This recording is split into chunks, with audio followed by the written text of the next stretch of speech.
PSC chairman ఎంపికలో అనూహ్య పరిణామాలు చోటు చేసుకుంటున్నాయి. ప్రతిపక్షానికి దక్కే పీఎస్సీ చైర్మన్ పదవి ఈసారి కూటమిలో భాగస్వామిగా ఉన్న జనసేనకు దక్కనుంది. వైసీపీకి సభలో సంఖ్యాబలం లేకపోవడంతో జనసేనకు ఈ పదవి ఇవ్వాలని నిర్ణయించారు.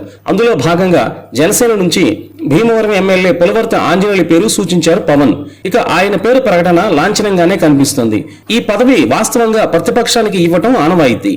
అయితే ప్రతిపక్ష హోదా వైసీపీకి దక్కలేదు. సభలో కనీసం 18 మంది ఉంటేనే ఈ హోదా దక్కనుంది. అయితే అదే విధంగా పీఎస్సీ సభ్యుల ఎన్నిక కోసం ఈ రోజు నామినేషన్లు స్వీకరించారు. వైసీపీ నుంచి అసెంబ్లీ కోటాలో మాజీ మంత్రి పెద్దిరెడ్డి, మండలి నుంచి మరో 3 నామినేషన్లు దాఖలు చేశారు. ఒక దశలో ఆనవాయితీ ప్రకారం వైసీపీ ప్రతిపక్ష పార్టీ హోదా లేకపోయినా ఆ పార్టీకి పీఎస్సీ చైర్మన్ ఇస్తారనే వాదన వినిపించింది. కానీ అనూహ్యంగా చివరి నిమిషంలో కొత్త ట్విస్ట్ చోటు చేసుకుంది. స్పీకర్, డిప్యూటీ స్పీకర్ పదవులు టీడీపీ తీసుకోవడంతో పీఎస్సీ చైర్మన్ పదవి జనసేనకి ఇవ్వాలని డిసైడ్ అయ్యారు.